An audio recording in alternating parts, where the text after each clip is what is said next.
Good evening. It's November 12th, 2023. NOAA researchers think the next solar maximum will be sooner than expected. An echidna thought to be extinct for 60 years was photographed for the first time in the Cyclops Mountains.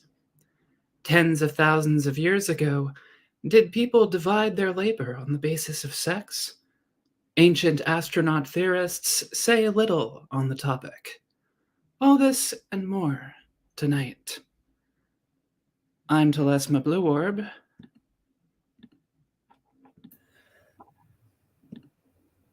I'm Jeff Knox. I'm Luis Cayetano. And welcome to the UFO Detox Hour. Also, happy Diwali.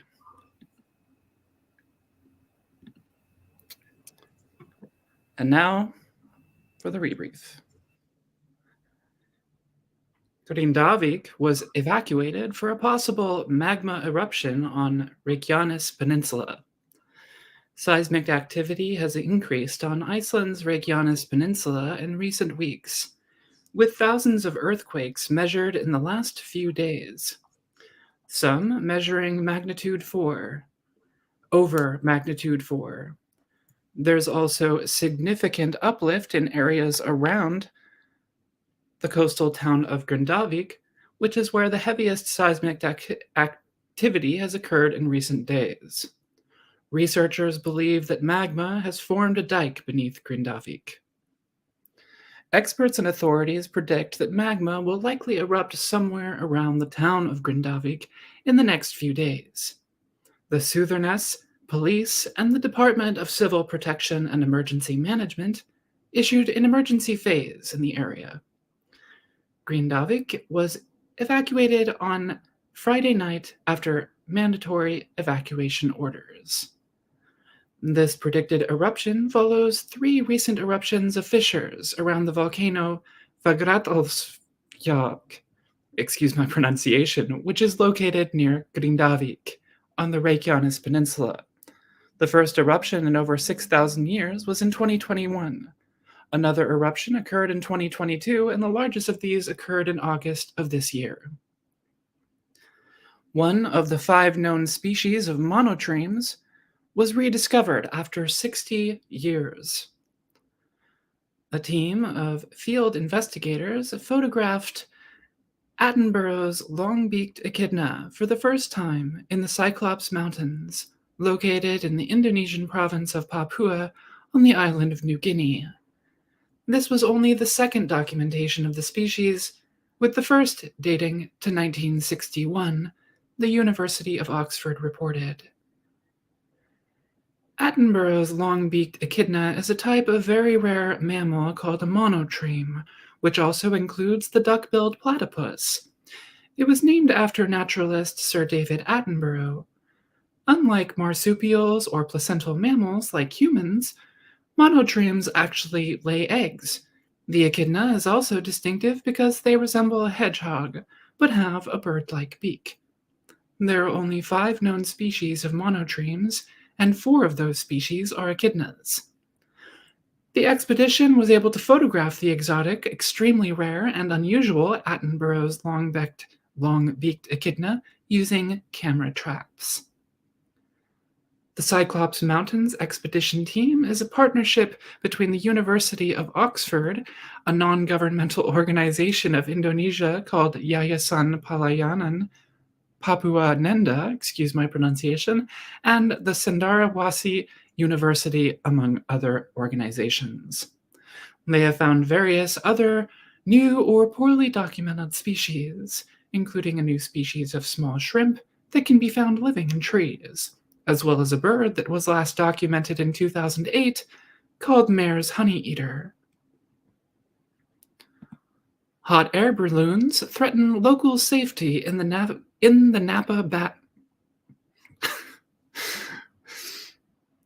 Hot air balloons threaten locals' safety in the Napa Valley. Stephanie Quick, also known as the Julia Child of Sex Magic, told me that hot air balloons fly way too low over her home in the Napa Valley region of California. Quote, Flame emoji, nemesis, flame emoji, unquote.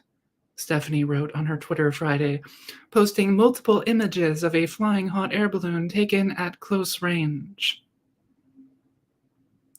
She told me in a private communication Friday that not only do hot air balloons now regularly fly low over her home, but they also fly close to power lines.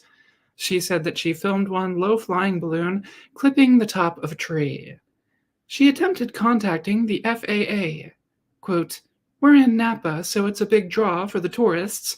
Frankly, I wouldn't mind going myself. It's gorgeous." Unquote, Stephanie told me. In July, a company called the Cuvée Collective, which partners with local wineries to provide tourist experiences, announced the purchase of Napa Valley balloons. Their hope is to attract millennial tourists for wine tasting and ballooning experiences in the region.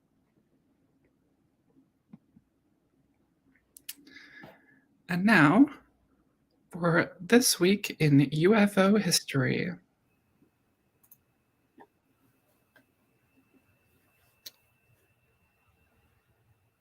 Hello, I'm Jeff Knox, and this is This Week in UFO History, where each week I share cases or important events from the UFO historical record.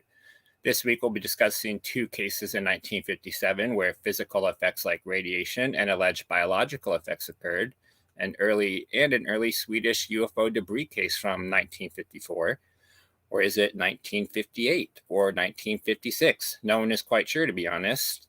This sometimes happens in the UFO literature. A case will be listed under different dates depending on the source material. Sometimes you can figure out the correct date by looking at the most contemporary first-hand sources. Other times, even those can be a bit unclear. We will start with the classic 1950s case, the Alden Moore radiation case, or Thing Nick.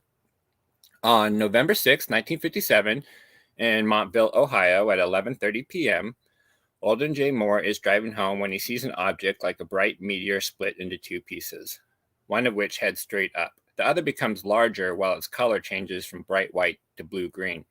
It hovers about 200 feet above a field and lands with a soft whirring sound, perhaps 500 feet away. Moore watches cautiously for 15 minutes, then approaches it.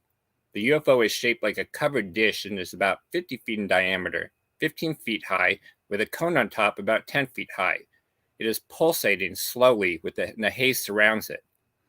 Moore goes home to get another witness, his wife, but when they return, the UFO is gone. Miss Moore reports the sighting to County Sheriff Louis Robuski the next morning, and a civil defense contractor, Kenneth Locke, visits the site.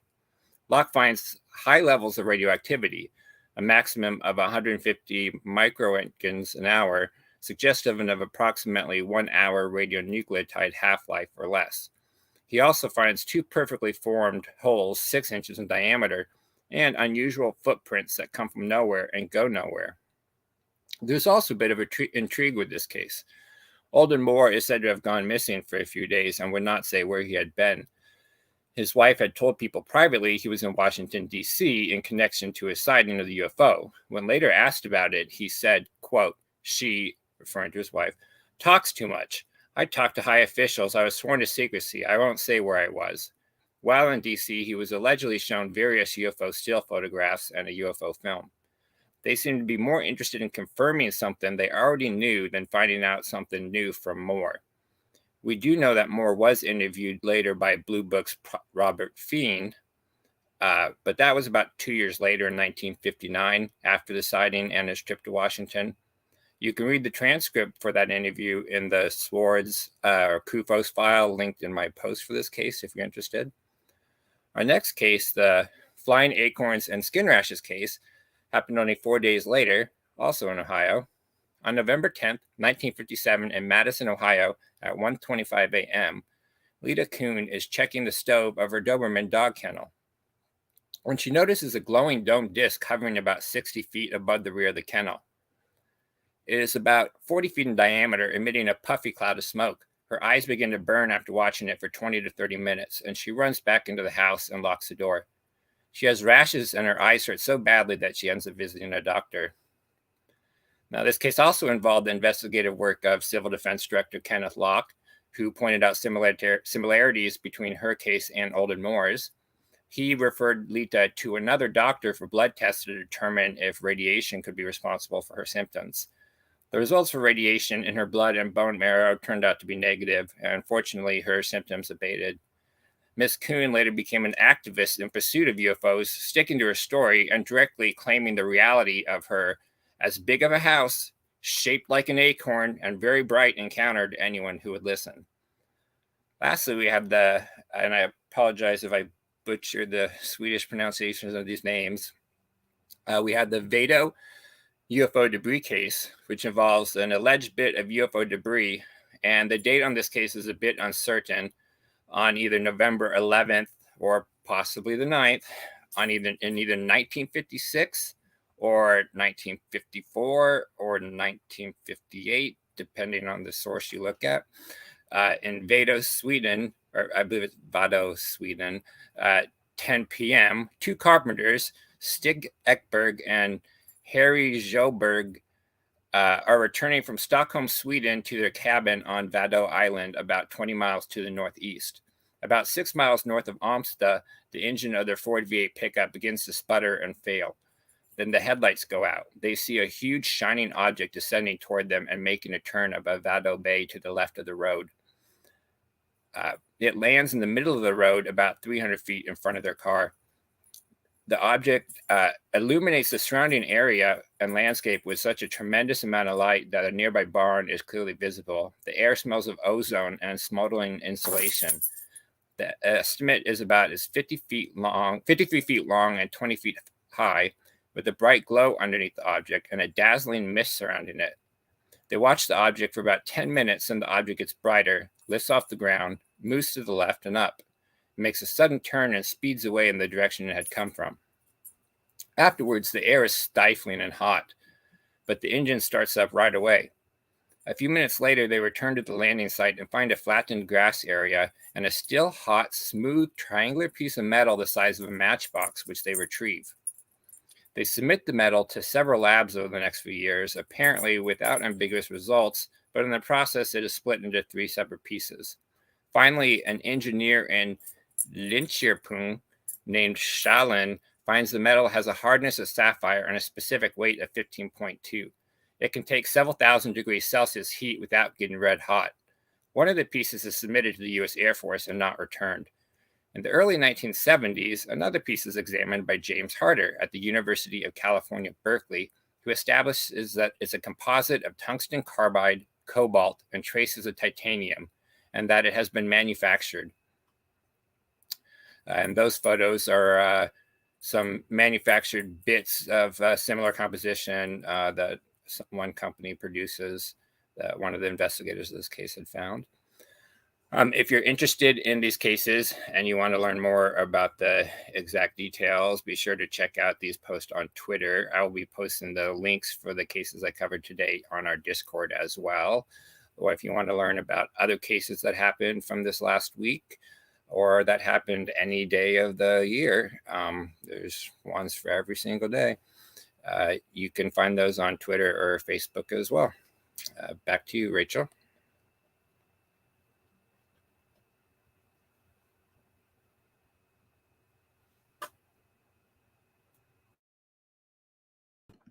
Thank you, Jeff.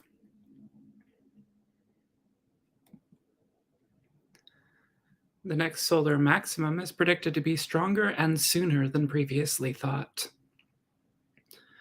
On October 25th, the Space Weather Prediction Center, a part of the National Oceanic and Atmospheric Association in Boulder, Colorado, issued a new forecast for the next solar maximum. Instead of happening in 2025 as previously predicted, it's now expected to happen between January and October of next year. The new forecast was widely reported by various news outlets at the end of October. The Sun has a very large and powerful magnetic field that forms a region of space extending beyond all of the planets called the heliosphere. The Sun's EM field goes through an approximately 11-year cycle. During this cycle, the field grows increasingly unstable. This results in a larger number of darker areas on the surface of the Sun called sunspots, and increased numbers of coronal mass ejections. These are large quantities of charged particles that are flung into deep space. The sun's weather gradually becomes increasingly violent until it peaks around the middle of its cycle, and this is called the solar maximum. Then it slowly calms down again. When a coronal mass ejection from the sun strikes the Earth's electromagnetic field, this often causes brilliant, colorful displays called auroras to appear in the skies around the planet's geomagnetic poles. But they can also have effects on human technology.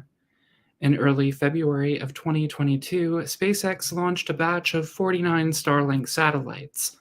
38 of these burned up in the atmosphere, and researchers concluded this was likely because a coronal mass ejection struck the Earth's atmosphere, causing it to heat up and change density.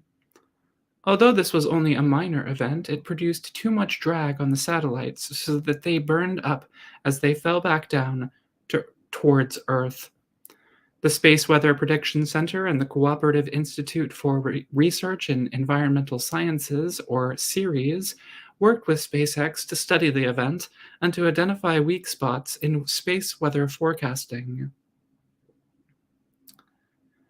At a special testbed exercise held at the SWPC in Boulder, their space weather prediction testbed unveiled a new solar cycle forecast.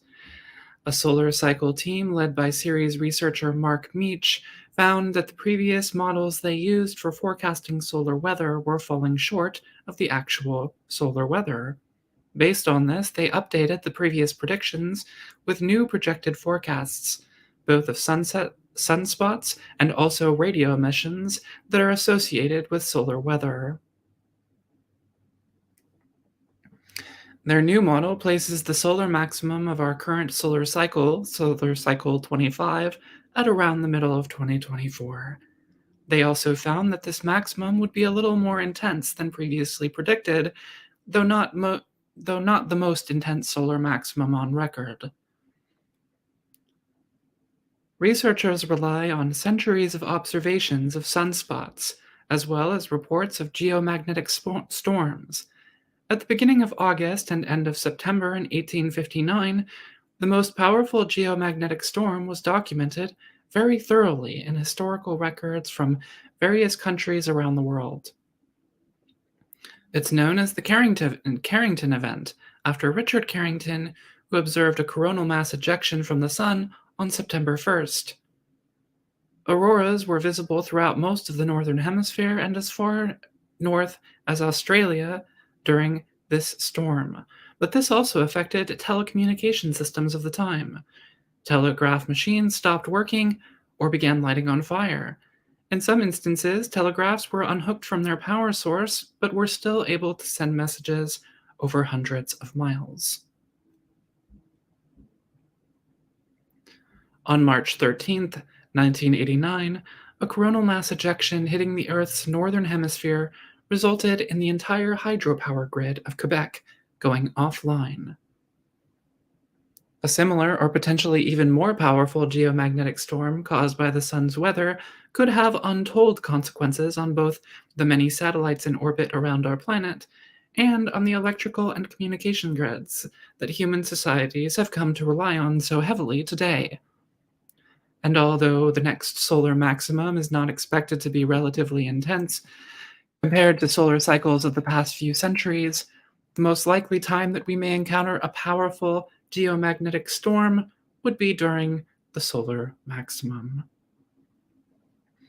Also, the sun's vast and unpredictable EM field and the plasma that it ejects from its surface out towards the planets all have existed long before researchers began researching and tracking it. The data NOAA researchers rely on is only from within the recent historical past, less than 1,000 years ago, but the sun has been interacting with the Earth for billions of years. And whether or not the Earth is struck by a coronal mass ejection is even more difficult to predict because it depends on where the Earth happens to be located in its orbit at the time the ejection crosses it.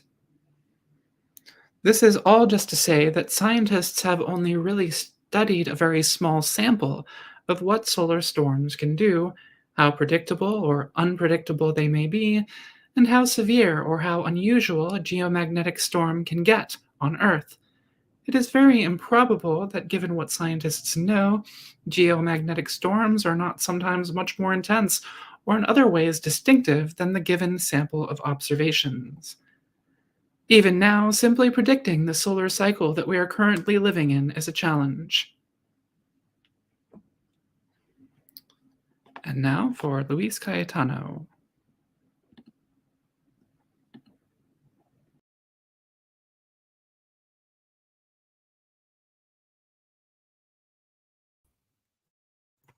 Sorry. Hi, everyone.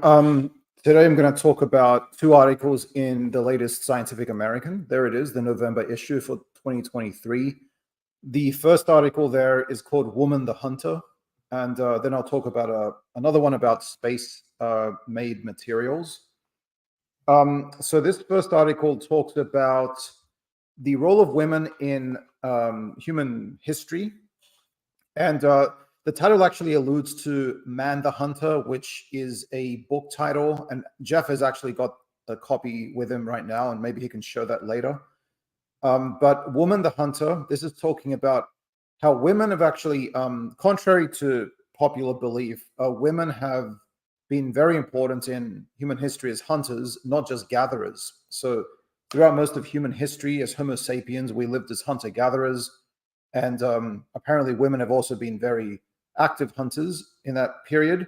But culturally, we are sort of used to the idea that men were the hunters, they were the tough ones, going out to get the animals, while women tended to the children and they gathered fruits and other things like that.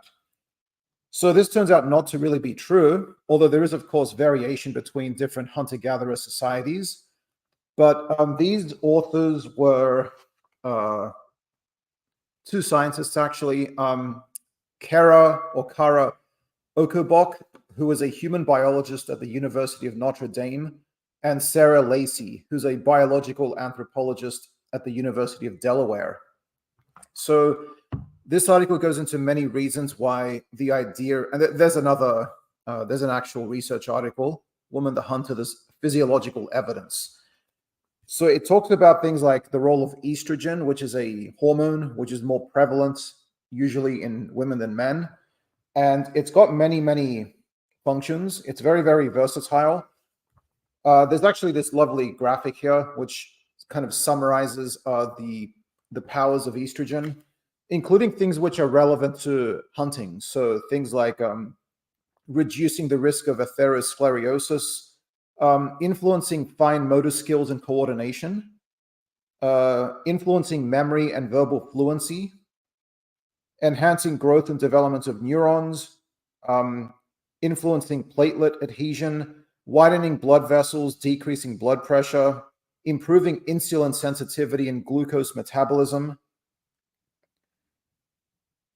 may increase the stores of subcutaneous and intramuscular fat to make fat more readily available for use in energy metabolism, and a bunch of other functions which are, of course, relevant to female reproduction, such as lactation. But it's actually a very, very, very, very versatile molecule. There's another graphic. It's showing like the athletic advantages of females versus males. Males do have the advantage of having more power in short bursts. They've got a power activity advantage. Females have got more of an endurance activity advantage, which is obviously very useful for pursuing animals over large distances by foot. So let me just read a little bit of the article. So overall, females are metabolically better suited for endurance activities, whereas males exceed at short, powerful burst type activities. You can think of it as marathoners, females, versus powerlifters, males.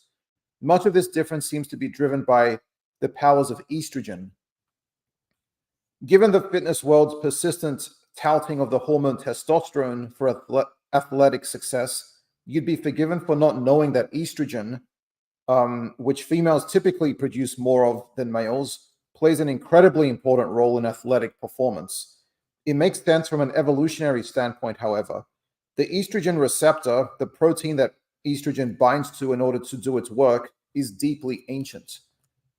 Joseph Thornton of the University of Chicago and his colleagues have estimated that it is around 1.2 billion to 600 million years old, which is about twice as old as the testosterone receptor. So that's more time for evolution to co-opt that molecule for many different purposes. In addition to helping regulate the reproductive system, estrogen influences fine motor control and memory, enhances the growth and development of neurons, and helps to prevent hardening of the arteries. Important for the purposes of this discussion about hunter-gathering, estrogen also improves fat metabolism. During exercise, estrogen seems to encourage the body to use stored fat for energy before stored carbohydrates. Fat contains more calories per gram than carbohydrates, so it burns more slowly, which can delay fatigue during endurance activity. Not only does estrogen encourage fat burning, but it also promotes greater fat storage within muscles, which makes the fat's energy more readily available. Adiponectin, another hormone that is typically present in higher amounts in females, further enhances fat metabolism while sparing carbohydrates for future use, and it protects muscles from breakdown. Anne Friedlander of Stanford University and her colleagues found that females use as much as 70% more fat for energy during exercise than males. Correspondingly, the muscle fibers of females differ from those of males. Females have more type 1 or slow twitch muscle fibers. These fibers generate energy slowly by using fat. They are not all that powerful, but they take a long time to become fatigued. Obviously important for, if you're following an animal that you want to kill. They are the endurance muscle fibers. Males, in contrast, typically have got more type 2 or fast twitch fibers, which use carbohydrates to produce or provide quick energy and a great deal of power, but they tire rapidly. Females also tend to have a greater number of estrogen receptors on their skeletal muscles compared with males. This arrangement makes these muscles more sensitive to estrogen, including to its protective effects after physical activity. Estrogen's ability to increase fat metabolism and regulate the body's response to the hormone insulin can help prevent muscle breakdown during intense exercise. Furthermore, estrogen appears to have a stabilizing effect on cell membranes that might otherwise rupture from acute stress brought on by heat and exercise. And further on in the article, it says, if you follow long distance races, sports races, you might be thinking, wait, males are outperforming females in endurance events, but this is only sometimes the case. Females are more regularly dominating ultra endurance events, such as the more than 260-mile Montane Spine foot race through England and Scotland, the 21-mile swim across the English Channel, and the 4,300-mile Trans Am cycling race across the US. And it talks a lot about sports science, also anthropological evidence, genetic evidence, and also studying contemporaneous hunter-gatherer societies, and noting that we do see examples of females doing hunting as well, and also males doing the roles that we traditionally thought of more as being female-oriented, such as gathering and looking after children. Because if you think about it, in those sorts of conditions, you have to be able to take on a different role. If somebody dies or is incapacitated, you have to be able to fill in that role to ensure the survival of that group that you're dependent on, right? So this is a really, really interesting article. I don't know how it really relates to UAP, but I guess it does provide a kind of warning against scientific dogmatism, right? And that ideas in science can sometimes be due to bias more than evidence. Scientists can themselves be biased. They can have their own prejudices. And in fact, a lot of the research a lot of the history of this field has been, quite frankly, deeply sexist. And it goes into some of that as well. Jeff can maybe speak to that a little bit because he's got the book, The Man the Hunter, which is from the 1960s. But I don't know if he's read that yet. So there's that article. The other article is about materials made or grown in space.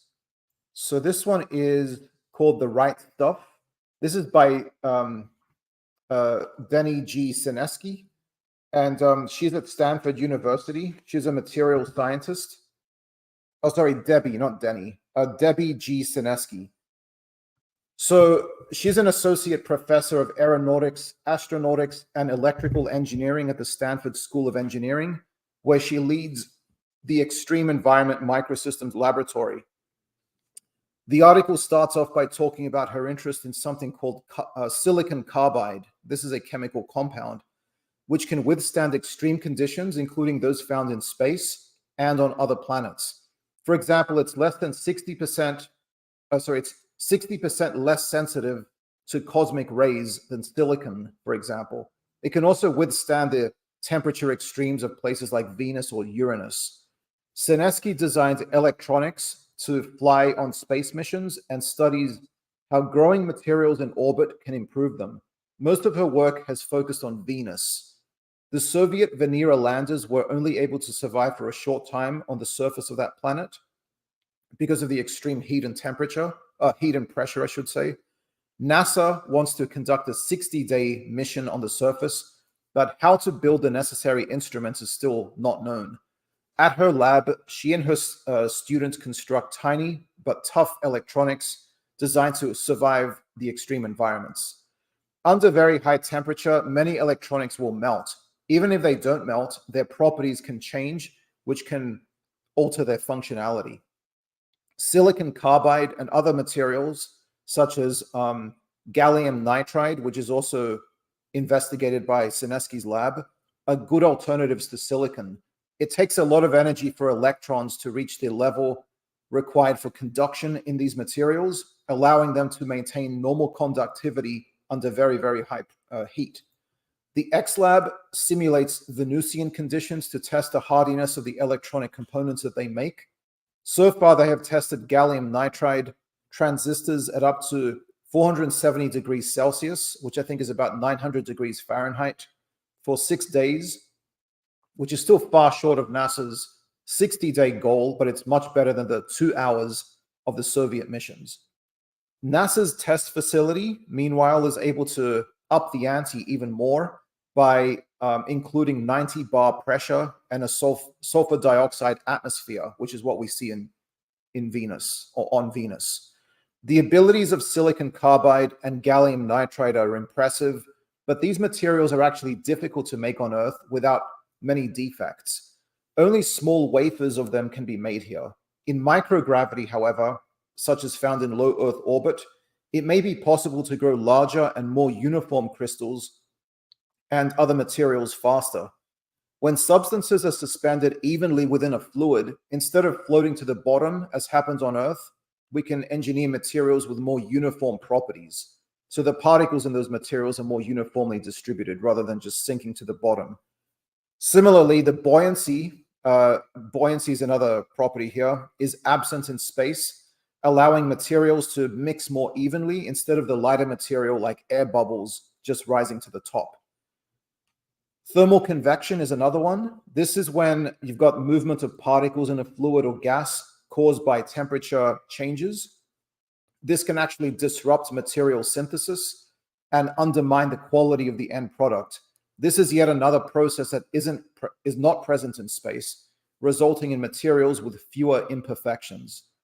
Not only could materials in space be superior to those made on Earth, but they could be made in situ instead of having to rocket them up.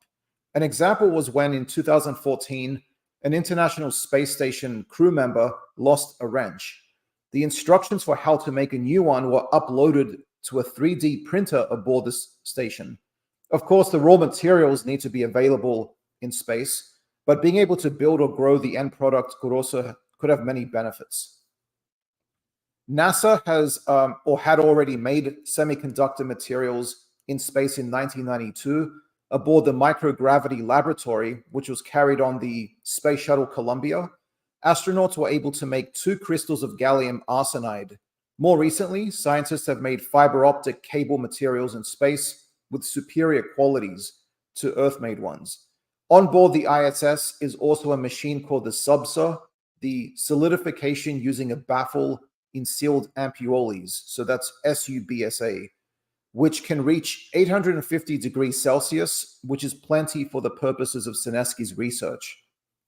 The group launched an experiment to the ISS on August the 1st of this year, consisting of a small autoclave, which is a machine that creates elevated temperatures and pressures, that was filled with water and flakes of graphene oxide. After arrival, the astronauts loaded this machine into the SUBSA furnace and turned it up to 180 degrees Celsius. The contents were converted into graphene hydrogel, basically a mixture of graphene and water. The graphene hydrogel is now back on Earth, awaiting further treatment to change the hydrogel into aerogel, with the water being replaced by air. When graphene, which is stronger than steel and is electrically conductive, is in the form of graphene aerogel, it's very, very versatile, and these properties are suitable for many uses in different applications, such as thermal insulation, battery energy storage, environmental protection materials, sensing materials, and more. The more uniform the material, the better it is for these uses, hence why making it in space could be such a benefit. The space-grown hydrogel and soon-to-be aerogel might turn out to also have interesting shapes forming in its microphysical structures. If these space-made aerogels do grow more evenly and perform better than their terrestrially produced counterparts, they could be the building blocks of sensors, batteries, and thermal insulation for future spacecraft. Sineski and her lab plan on expanding the variety of materials tested and made in space in subsequent space-based experiments. Their latest research program is focused on growing metal organic framework crystals under prolonged microgravity. The size of the experiments will need to be increased, as will the integration with products made on Earth. Eventually, they'll have to move beyond the International Space Station to a dedicated space station for production, such as the commercial stations slated for use toward the end of the decade. Sineski is surprised that more people are not excited by the possibilities, such as the semiconductor industry, which must toss out a lot of defective material. Without this waste, they could possibly cover the cost of building factories in orbit. Sineski believes that we could see semiconductors mass-produced with higher performance, reliability, and scalability than we can achieve on Earth. Though personally, I would like to see a quantitative estimation for these economies of scale and whether space missions really could be economically and feasibly integrated into mass production operations of the sort that she alludes to. Not mentioned in the article, but still something that I was reminded of, was the possibility of making things in low moon orbit and then having them flown to low Earth orbit. The moon is rich in metals, and one could imagine mining operations on the moon, launching raw materials into space, ready to be processed into end products. It's apparently energetically more cheap to send things from the moon to Earth than it is to get them from the Earth's surface into low Earth orbit. Of course, that would be a long-term project, and the initial startup costs would be astronomical. Now, this does have a little bit more of a UAP connection, because some people are talking, obviously, like people like Grush and others are talking about recovered alien artifacts and spacecraft. Maybe one way of testing whether something did really hail from another star system is to check the consistency of the material, because that would imply that it was manufactured in space. And surely any interstellar civilization would be advanced enough to have major manufacturing operations in space to make high quality materials. So that might be some way of getting like a signature for an extraterrestrial artifact. You know, if you had just like a bolt or something which was very uniform, that might not be proof. But if the entire spacecraft was, the material was very, very well kind of homogeneous, right? As the article alludes to, then that would be evidence that it was extraterrestrial, because we don't currently have such a large-scale space manufacturing enterprise. Anyway, that's about all I wanted to say. Back to you, Rachel.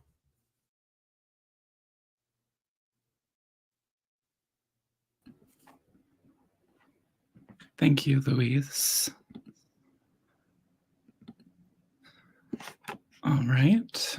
It's currently 6:40 p.m. local time, local to us on screen here. And it's time for the panel discussion.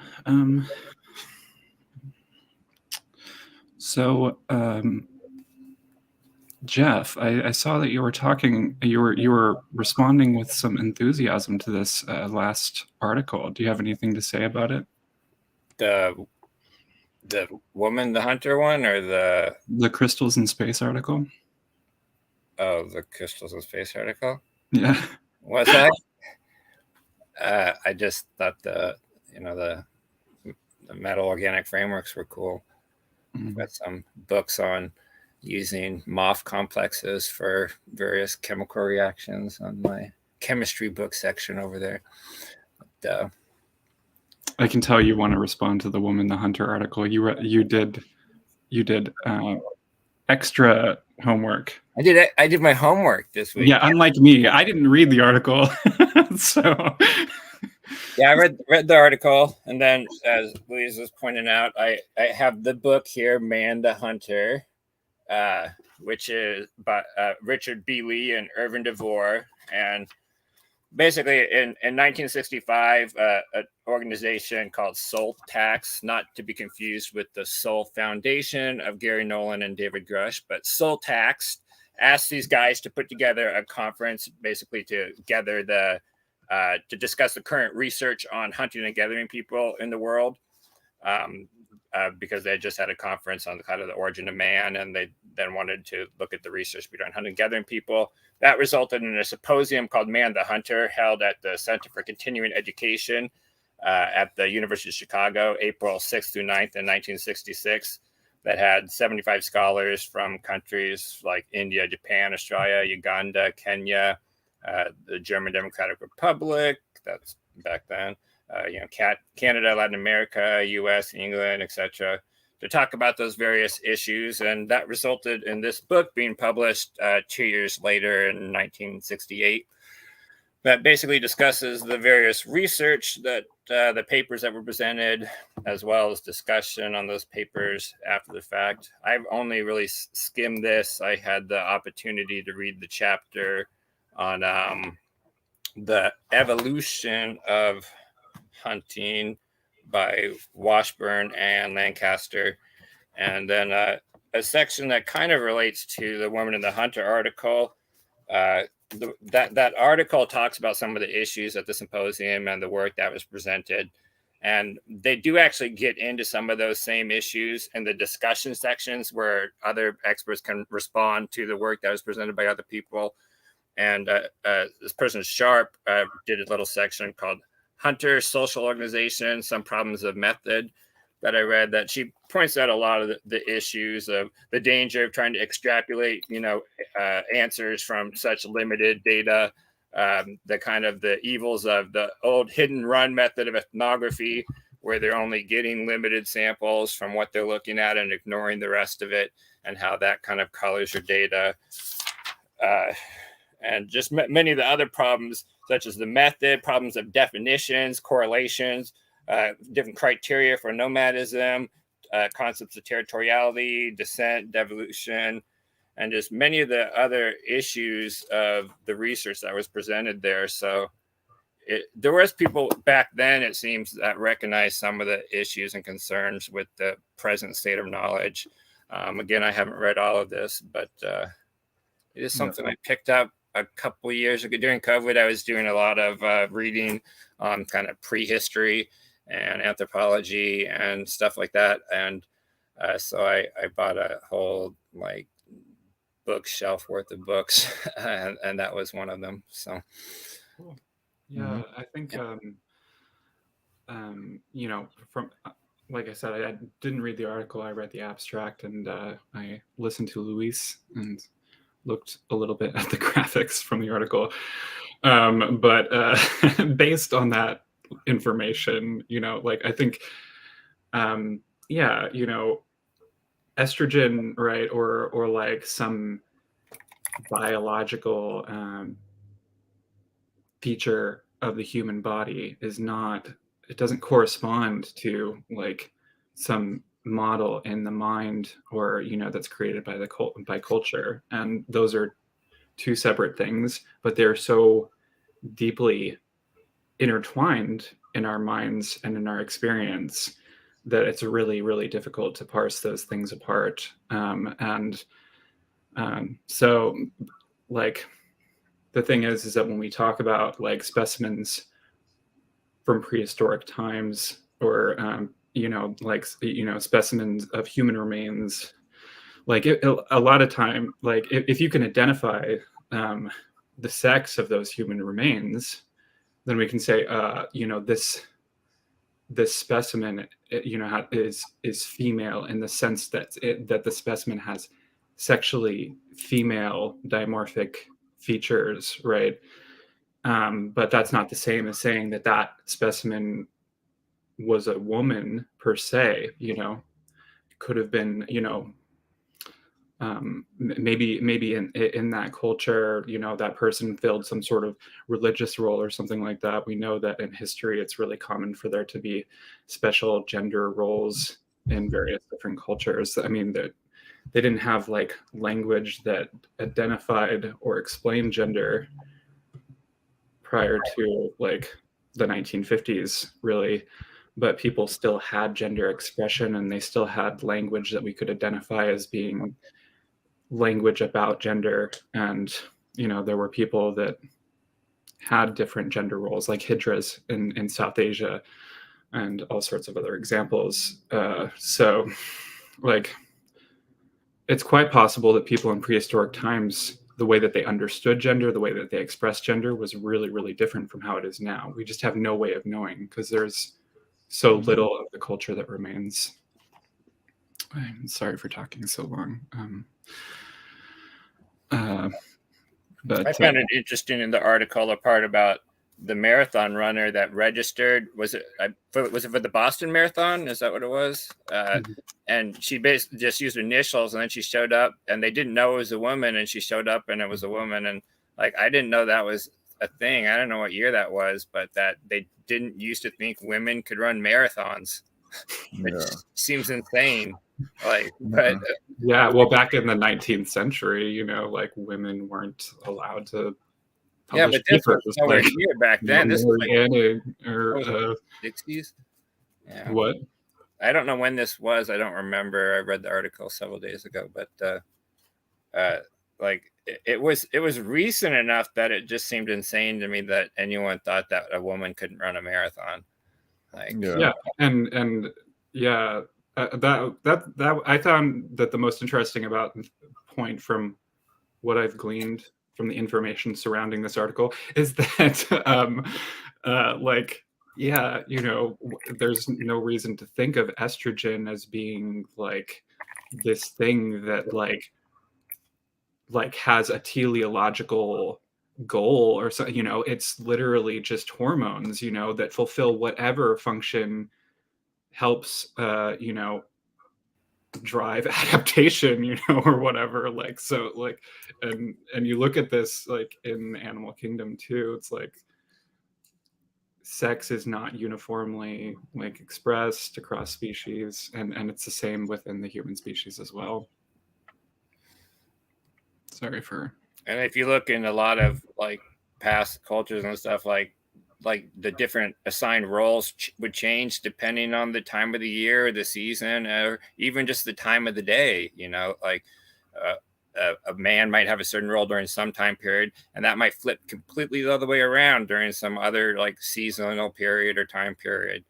And yeah, gender roles are very different, and as well. Mm-hmm. Yeah, like there are cultures that are matriarchal. They're not the norm nowadays. They might never have been, but who knows? But there are matriarchal cultures. Like, so gender and sexuality both vary across various different, they both of those as separate categories have various different dimensions, and all of those dimensions can vary independently of all of the other dimensions. And I linked an article by Mary, I believe her name is Marianne Legato. Yeah, it's a very well-known article, I think, at this point from 2018 about basically how sexuality is not simply human sexuality isn't just like the binary of two different sets of chromosomes. That's not a useful way of understanding human sexuality, basically. Mm-hmm. So, Louise, what do you think this X-37 is doing up in space? X-37, does it mean 37 craft? Yeah, the thing that Grush allegedly flew, is going back to space. Yeah, well, they'd be used for reconnaissance, I think, and for nuclear weapons delivery. Yeah, let's be real. I mean, that's what I would use it for. Yeah, they use it for like advertising, like yeah, those really big, long signs. They could be putting out little microsatellites, all over, maybe over, Israel and Gaza for some purpose, monitoring, spying. Yeah, electronic intelligence, photo reconnaissance. That's true. And other things like that. And also, I guess like you could also trick people into thinking that they were seeing God. Like if you did some sort of, I'm surprised I haven't done this yet, is using drones like in a huge formation to make like the face of God. Like that would have a huge psychological effect on a society where people are still deeply religious, right? You could recreate the scene from the Star Trek movie, where Spock's half brother is chasing down God at the end of the galactic barrier, and the big face in the sky, based on and you can do it. I've seen those drone shows recently where they just have like massive figures that they like can move around. Burning Man, the thing in the desert, Burning Man, Burning that celebration. Yeah, they use drones for that. They've done these spectacular displays with like they've got these morphing animals and things like that. Yeah. I've seen videos of like turtles like flying through a city, like they're swimming through a city, and this is drones. Well, now they have like fake drone art videos. Yeah, some of them are fake. Like some of them are CG and not even real, but the coordination on them has gotten pretty good. Mm-hmm. But Oh, Jeff, I wanted to ask you. You brought up a radiation case. Yeah. A purported case. I mean, I think you said it wasn't. It wasn't really corroborated as being actually caused by radiation. But was that the first one, or because the Cash Landrum case was famously associated with radiation? But do you think that those women might have known about this previous case and that might have influenced them, for example?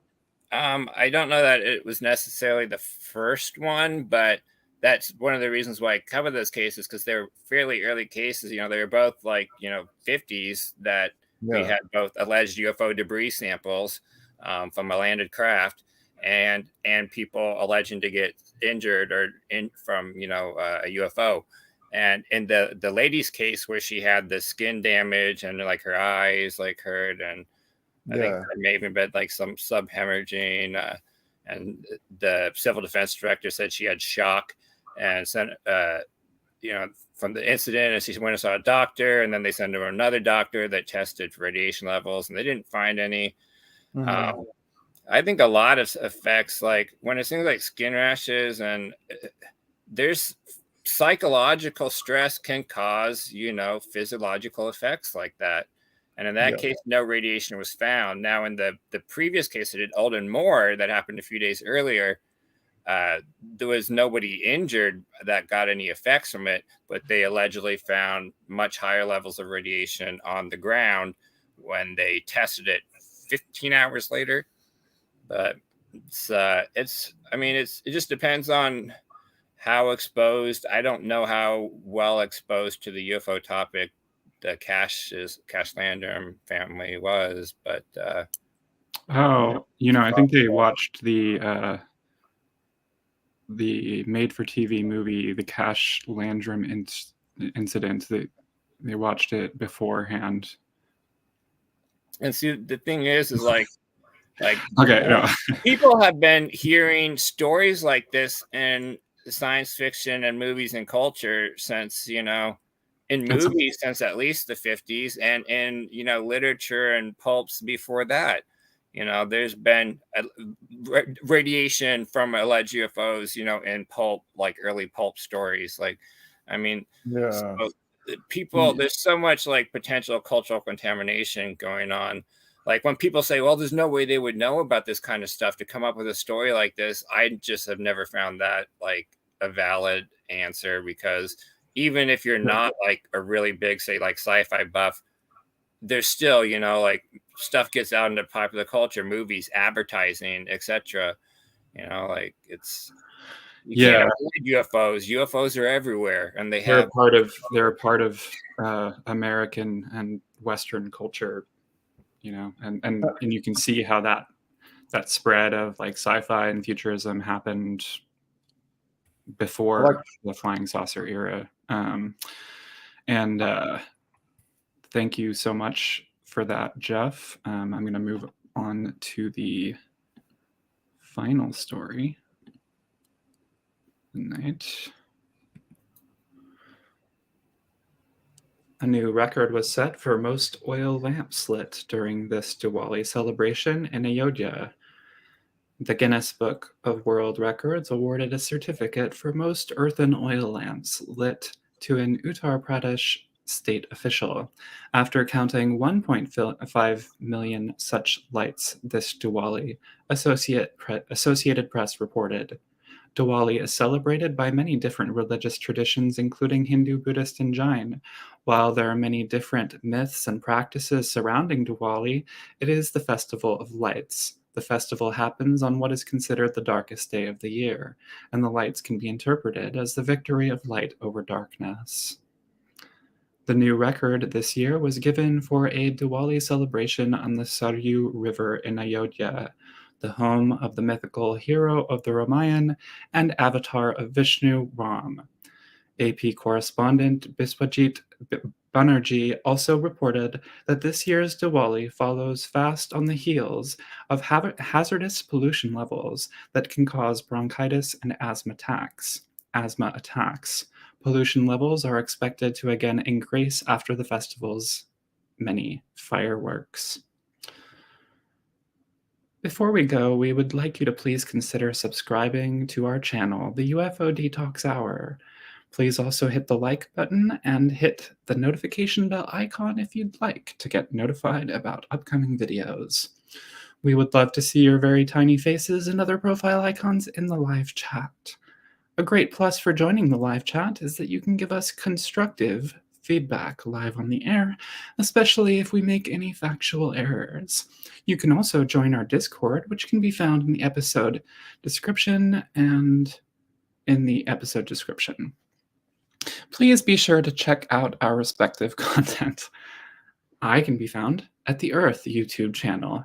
Visit Luis Cayetano's website, ufologiescorrupt.com, and you can find Jeff Knox's daily posts on history and the science of UFOs on Twitter or Facebook.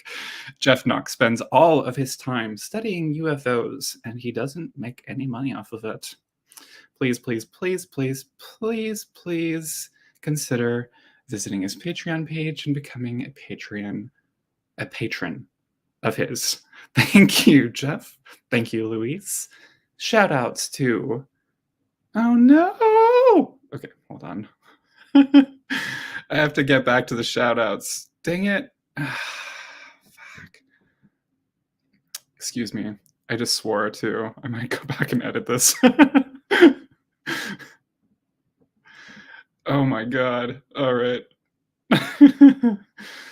This sucks.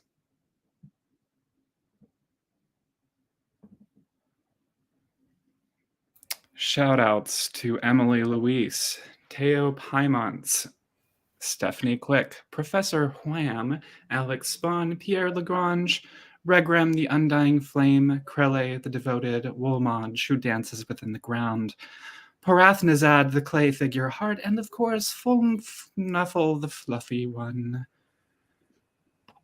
And So it is time to say farewell, fellas. Oh, look what we have here. Oh, shoot. Is it Dorothy? Dorothy? Hi, Dorothy. There we go. It's Dorothy Dog. Oh. What did you think about the UFO cases? Doesn't look impressed. You skeptic dog. Go. Bad debunker. Bad debunker. Maybe we should use AI. We love you, Dorothy. All right. Any final words, Luis? Nope, nothing from me. See you guys next week. Yep. Keep watching the skies. Peace. Bye. Later, all.